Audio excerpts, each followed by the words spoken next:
All right. So let's take a look at chapter 9 and the sections related to circles. So that's mainly section 9.3, and then we'll do a little bit from 9.6. So the question is, the first questions are about the distance formula. What is the distance formula? So really, usually you see it written as, the distance between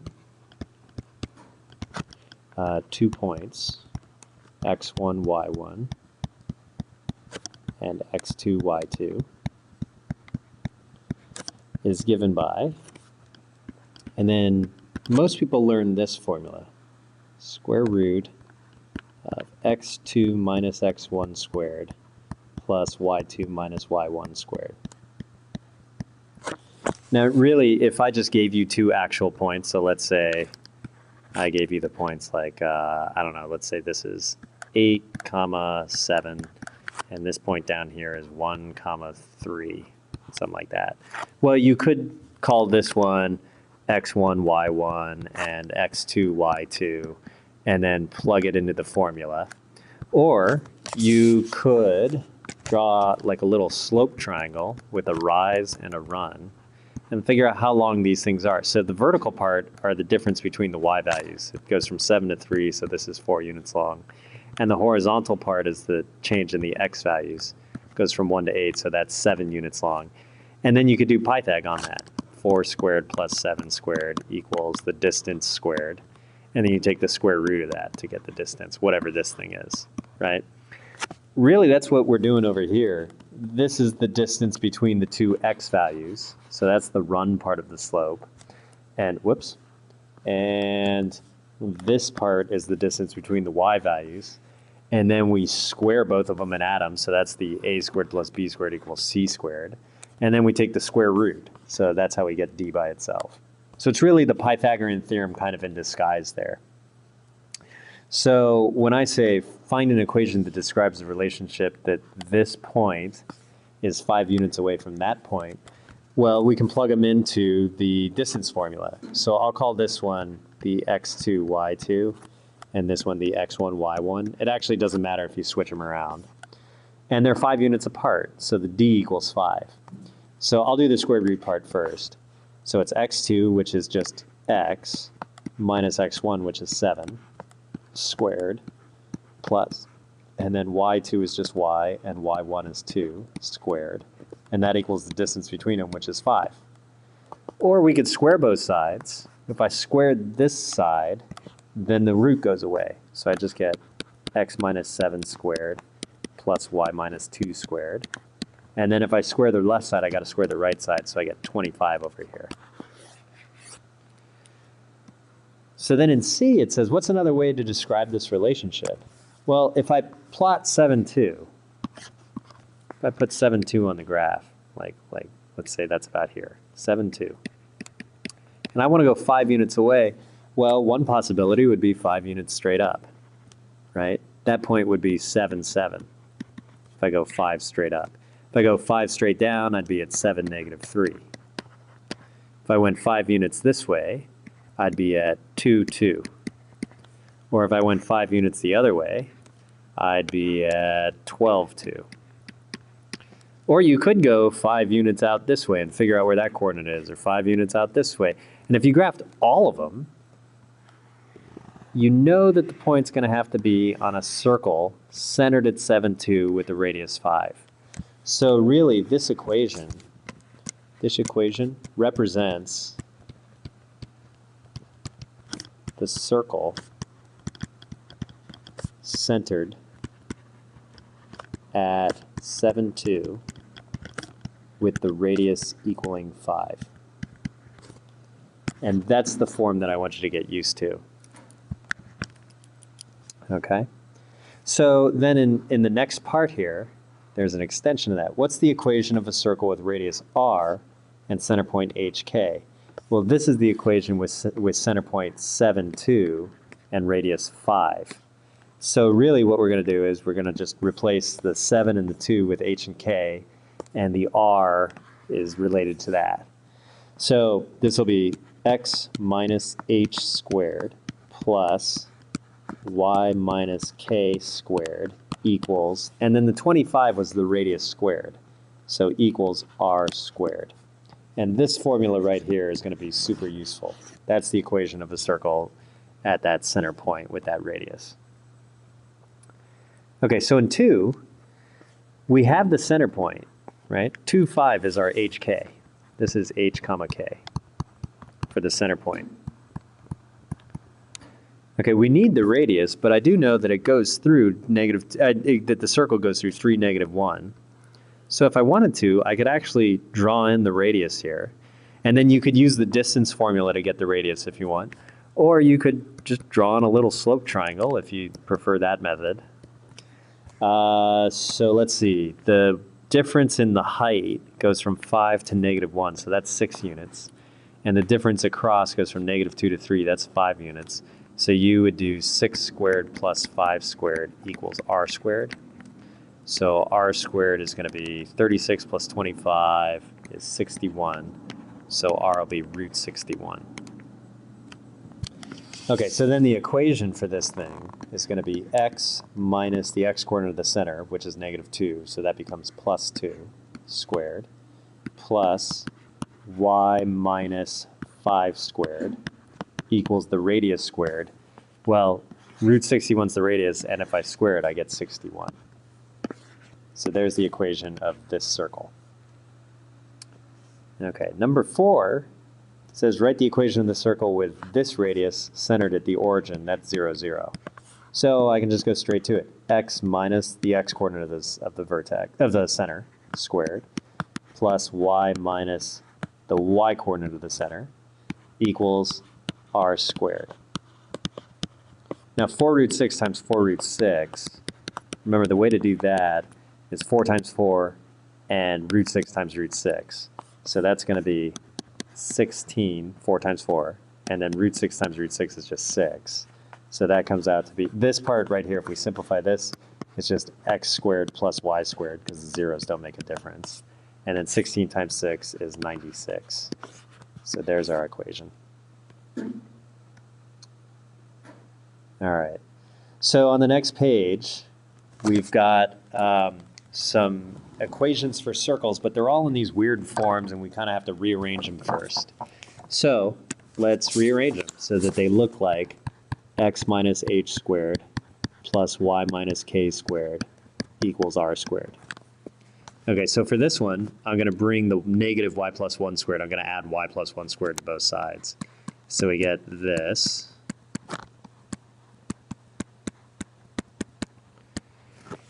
And then from that, you can, sorry about that. From that, we can figure out what our center and radius is.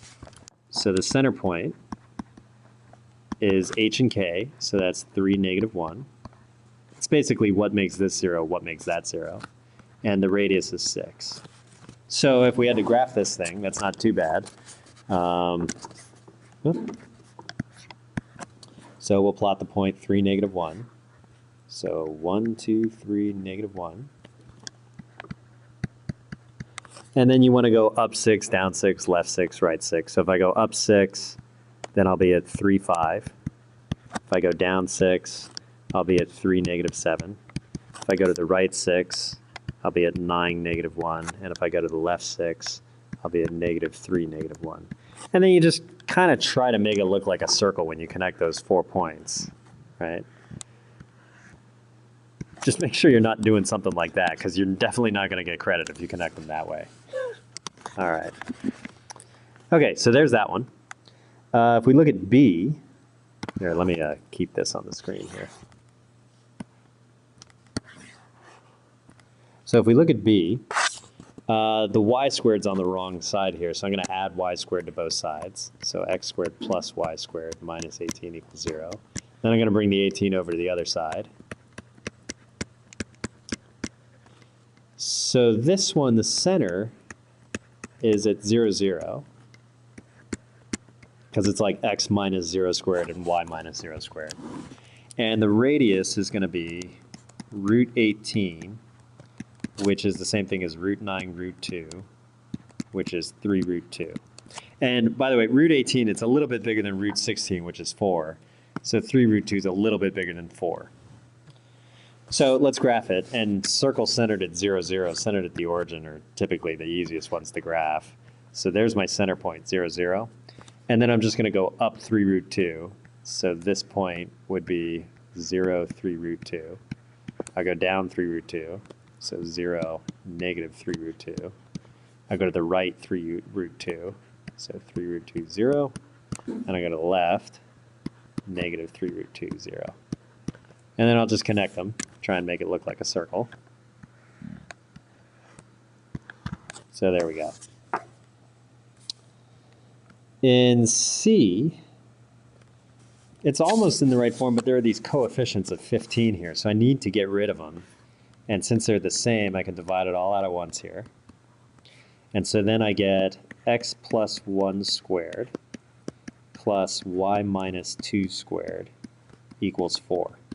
So then we've got the center is going to be negative 1, 2, and the radius is going to be 4. Or sorry, not 4, 2, because this is r squared. 4 is r squared. So it's the square root of 4, which is 2. Okay, so let's plot those. So negative 1, positive 2. And then if I go up 2, I'm at negative 1, 4. If I go down 2, I'm at negative 1, 0.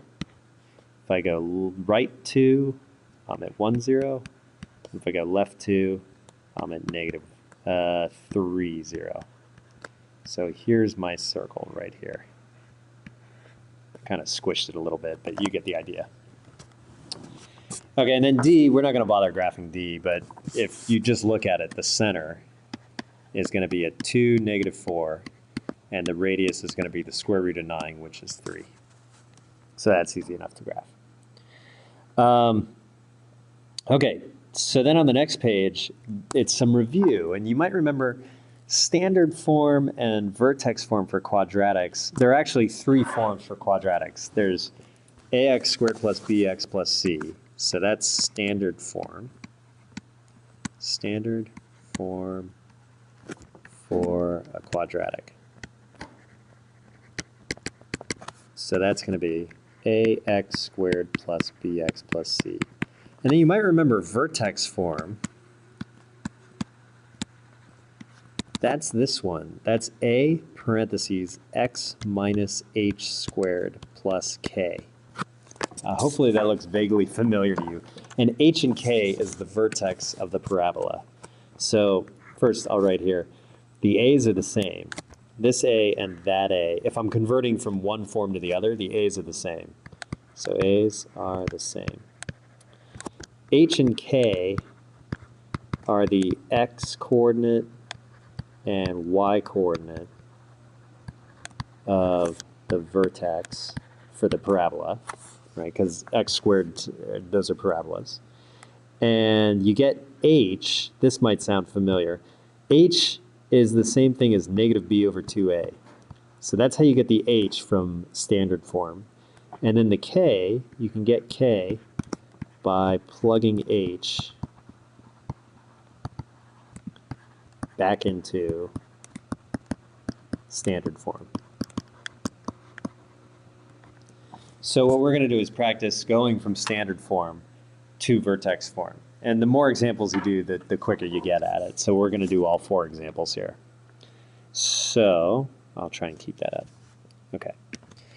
So in this one, we've got A, B, and C, and really what we need are A, H, and K. So the A is already there. It's just 2. The H is going to be negative b over 2a, which is going to be negative 3 over 2 times 2. So that's negative 3/4. And then the k we get by plugging h back in. So it's 2 times negative 3/4 squared plus 3 times negative 3/4, and then minus 1. And if you work that out, I'm just going to tell you now, it comes out to be negative 17 over 8. So then in vertex form, whoops, sorry about that. So vertex form for the standard form, the conversion, it's going to be a, so I'm using this, a parentheses, x minus h, so plus 3/4, because it's minus negative 3/4, squared, plus k, which is minus 17 over 8. So there's vertex form. Okay, so B. We got A equals 1. H is negative B over 2A. So that's negative negative 4, so positive 4 over 2 times 1, which is 2. K is what we get when we plug in 2, so it's 2 squared minus 4 times 2. So that's 4 minus 8, negative 4. So then vertex form is going to be A, which is 1, so I can just leave it off, x minus h squared plus k, so minus 4. Okay, so let's take a look at C. In this one, A is 3. Whoops, I keep clicking that thing by accident. A is 3. H will be negative B over 2A. So that's going to be negative negative 6, a positive 6 over 2A. So that's just 1. K will be what we get when we plug that in. So 3 times 1 squared minus 6 times 1 plus 2. So that's 3 minus 6 is negative 3 plus 2 is negative 1. And then in vertex form, we can rewrite that original thing as A x minus h squared plus k. So there's what that turns into. And then the last one here, A is 1. H is negative b over 2a, so negative 4. And then k, when you plug in the negative 4, remember you're squaring it first. Oh, sorry, I made a mistake up here. It's not x, it's y. Right, because these are in y's. These are y's, not x's. Okay, so we've got negative 4 squared plus 8 times negative 4. So that's going to be 16 minus 32, which is negative 16. So then in vertex form, this will turn into A, which is 1, so I'll just leave it off, x minus negative 4, so x plus 4 squared minus 16. Okay, so why practice doing that? Oh, sorry, it's not x again, it's y, right, because these are y's. So why practice doing this is if you look at 8, this is the equation of a circle, but it's not in this nice form that we have. So instead, what we're going to do is we're going to rearrange this a little bit. So first I'm going to group the x terms, x squared plus 2x. Then I'm going to group the y terms. Actually, I'll use different colors here. So plus equals 0. Okay, so the y terms I'll put in blue here. And then the constant 1 is just floating there. I'll put that in green. So what I'm going to do, whoops, it's not 2x, it's 4y plus 4y. Right? X squared minus 2x. Huh, I'm making mistakes all over the place. X squared minus 2x and y squared plus 4y and then plus 1. Okay, that's right now. All right, so what I'm going to do is I'm going to take the red, those two x terms, and turn it into vertex form. So a equals 1, h equals negative b over 2a. So negative negative 2 over 2 times 1, so that's 1. And k is going to be 1 squared minus 2 times 1, which is negative 1. So then this is going to turn into a, which is 1, so I'll just leave it off, x minus h squared plus k, which is minus 1. So this red circle turns in, or this red equation or expression turns into this red expression. So now let's look at the blue ones. Blue. Okay, so a is 1. H is negative b over 2a. So that's going to, did it again. So that is going to be, let's see here, negative 4 over 2 times 1, which is negative 2. K is going to be what we get when we plug that in. So negative 2 squared plus 4 times negative 2. So that's 4 minus 8, negative 4. So then this whole thing will turn into 1 parentheses x, or y, minus negative 2, so plus 2, squared, minus 4. Okay, so that's what the blue part turned into. So really, that first equation that we wrote right here, this equation, is going to turn into, and I'm going to replace the reds with the new red, so x minus 1 squared minus 1. And then plus the blue ones got replaced with the vertex form, y plus 2 squared minus 4. And then I've got the plus 1 equals 0. So that almost looks like the form that we want right here, right?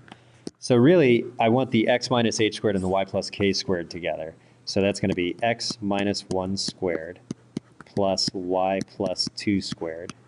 And then everything else gets put on the other side. And if you notice, this one and that one cancel. So I just have minus 4 here, and when I bring it over, it turns into plus 4. So now we've changed the equation so that it's in the standard form for a circle. And the center point we can easily figure out is 1, negative 2, and the radius equals 2. Okay. And if you look at number 9, I think it's number 9. Yeah, the last one's number 9. It's a problem just like it. If you wanted to work it out, here's the final answer for number 9. The answer is going to be x plus 1 squared plus y minus 2 squared equals 57. And so then the center point is going to be negative 1, positive 2, and the radius is going to be whatever the square root of 57 is. So, okay, I hope that helps a little bit.